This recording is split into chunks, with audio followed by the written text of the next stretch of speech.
Hello students, this is the next part of my video in which I have taught you about the 5-year plans and agricultural policies.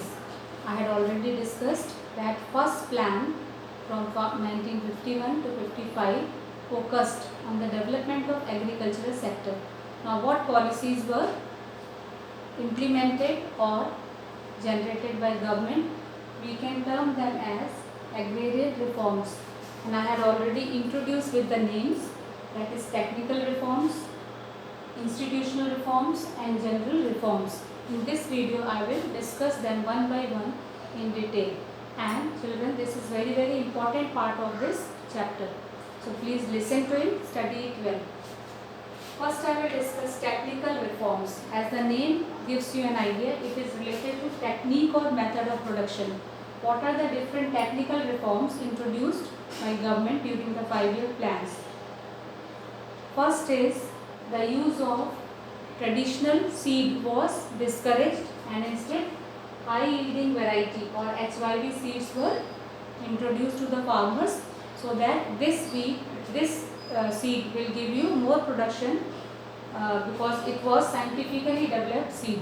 So HY seed was motivated to be used. Similarly, using fertilizers to increase the production, using pesticides and insecticides to protect the crops from insects and pests, so that crop does not get destroyed. Next reform was using machines, heavy machinery and other technical methods were introduced, which is known as mechanized farming. For example, we commonly see use of tractor is very common. This was introduced during the 5-year plans only, but nowadays it is a very common sight that we see farmers using tractors, combines and harvesters. So it was not used before 5-year plans and they were doing manual work. The final point of this reforms is scientific farm management. Under this, it was told or introduced to the farmer that they can use their land more scientifically. For example, they can have crop rotation. Instead of growing same crop every time, they must rotate its production so that soil fertility is maintained. Similarly, growing rows of different types of crops, multiple cropping is another example of scientific farming.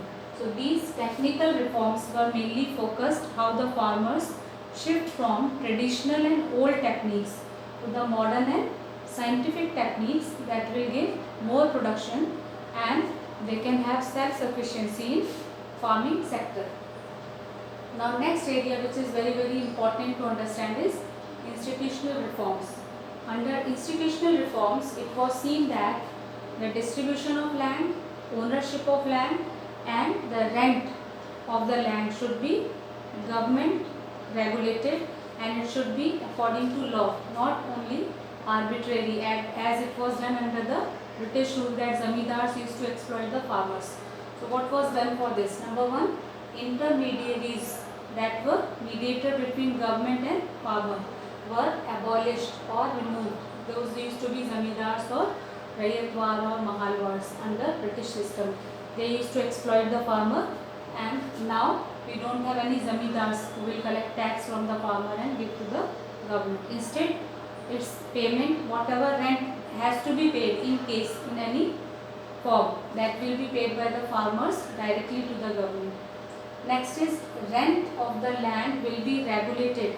There was a range fixed that minimum and maximum, or at least maximum rent can be only this much, so that no owner of the land can exploit the farmer. Suppose he gives it for a tenant to the farmer, to a person as a tenant, he cannot have more than a limit charging rent, so that there is no exploitation of the farmer by the landowner. Next point or next step taken was ceiling of land. What does ceiling mean? It is a maximum limit of something. Like ceiling is the top of the room, floor is the lower part of the room, lowest part. Ceiling is the topmost part. So how much maximum land can be owned by single individual was fixed, and this is known as ceiling of land. and if a person owns more than the limit of ceiling, his land will be confiscated by government because it is beyond the limit. This step was for bringing equity in distribution of land, so that many farmers get land. It is not that one farmer has so much big area of land and another does not have any. Next step is consolidation of holdings or farms. What does consolidate means? Together or joint, solid one. So there used to be fragmented small farms of farmers. For example, one farm is in this area, another is in different area. So it is not a profitable ownership. So instead, what government did? Government took the separated fields. Instead of that, two pieces government allotted one field to the farmer equal to that area.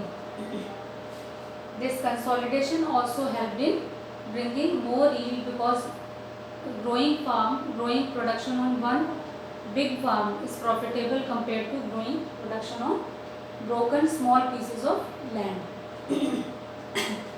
Now, final step taken under institutional reforms was cooperative farming. Those farmers who had smaller pieces or whose land was smaller in size could cooperate and form a group, so that they will produce same type of crops or some other way they will have a group and they will have cooperative farming.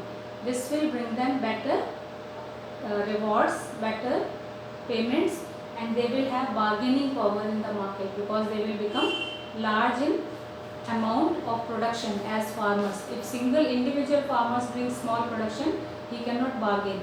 This is cooperative farming. Now let us move to general reforms. General reforms are related to other facilities which help in production of crops to the farmers. Under this, main steps taken were provision of irrigation facilities, water supply to the farms, then credit or loan facilities to the farmers, especially through the government banks, then regulated markets and cooperative marketing. Under regulated market, particular areas will be allotted, just like we have Anaj Mandi or similar kind of markets which are established by government. These are regulated markets, and here farmers can bring their produce to sell, and they cannot be exploited by any one particular mediator. Now the last step under general reforms is price support policy. Under price support policy, government declares the food grain price of most of the crops, generally food grain crops, not vegetables generally, it may vary, but the major crops like wheat, rice, sugarcane, oilseed and so on, their minimum price is declared by government, and this minimum price declaration helps the farmer not going under losses. In case there is too much production, overproduction, the prices will fall and farmers will suffer. So for protection of farmers' benefits, government declares price of each food grain. This system is known as price support policy, and you must have heard the name of minimum support price, MSP policy. Minimum support price policy is the same here, price support policy. So children, we have discussed here technical, institutional and general reforms, and in next video I will carry on the further topics of this chapter. Thank you. Have a nice day.